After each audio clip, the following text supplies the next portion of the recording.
Well, good morning. It's Sandra Binnington here, and I am out walking up the hill. Hopefully, I won't get too puffed with Buddy chasing the pheasants as usual. And today, I want to focus on influencing.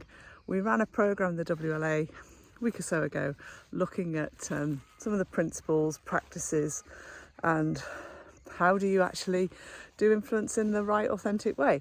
So I thought I'd share a couple of three principles I've got in mind that may help you in your situation.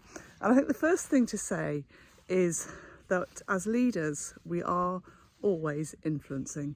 We are either the one influencing others, we are being influenced by someone else, or we're not in the game, we're just not there and we've bailed out. So that's the first thing to think about, is if you are not influencing someone else, as you can tell I'm puffing already, you are being influenced. So it's just an interesting concept. And how good are you at influencing?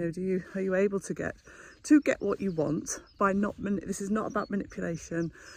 It's about seeking win-win. It's about doing the best for all, but it's not compromise either. So interesting. It's a really interesting topic. And I was just thinking then, Robert Cialdini, I think he might be known as, wrote a great book on the power of persuasion. And a couple of the principles I'm going to share with you now come from his book. So I would recommend that one if you would like to explore and deepen your skills and awareness. So, first one I wanted to talk to you about was the principle of scarcity.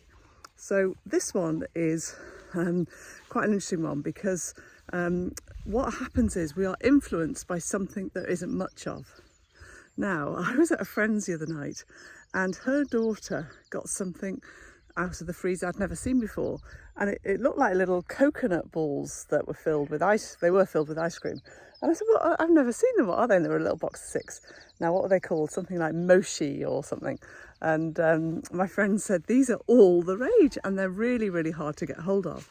They've been splashed across TikTok, and the price has gone up from £2 a box to £5 a box. And people put labels on the freezers when they're coming in stock. And great example of scarcity being something that we are drawn to in order to help people make a decision one way or the other. And I remember watching the Shackleton film. If you haven't watched it, I would really recommend it. It's a cracking, an amazing film about Shackleton's trek to Antarctica and how he saved every one of his men under circumstances that, quite frankly, most of them probably could have and should have died. But one of the things he realised whilst he was out there was that seal meat was full of protein, and it tasted foul, but it was the answer to helping feed his men. So what he did one day is he put a sign up on the ice and said, seal meat reserved for the officers only. And of course it created uproar, and the guys were like, but we want to eat the seal meat, and why are we being discriminatory? And of course he got what he wanted, in that the men all started to eat the meat. So that's one thing. And think about, how could you use the concept of something being in limited demand for the way you influence others?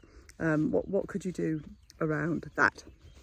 Second principle I wanted to share with you is the principle of reciprocity. And this is the principle that we are more inclined to do something for somebody else if they've done something for us. Now, obviously, we have to like or respect the person, and we have to feel that we want to support them.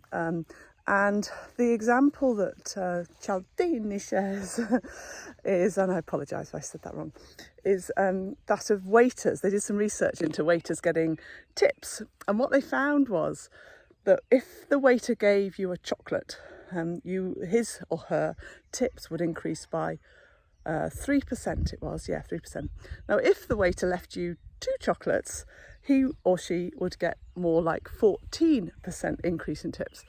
And then the third one is what the waiters found was that if they walked away, they left a mint, walked away, and then they came back with another mint, their tips went up to it was 23%, so nearly 25% more.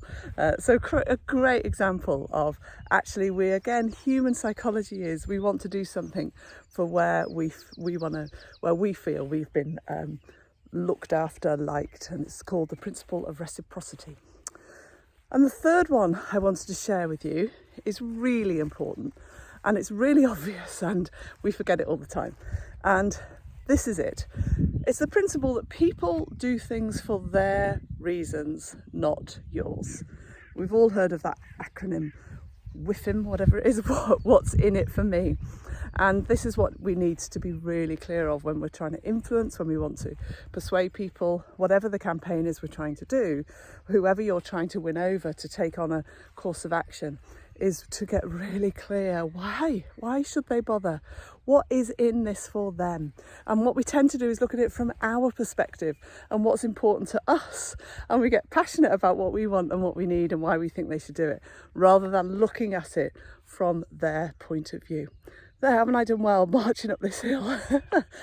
So those are the three. There are many, many more principles of influence, but I kind of, those three really struck me as ones that we can use day in, day out in our leadership. So principle of scarcity, principle of reciprocity, and the principle of people do it for their reasons and not yours. So that's it for today.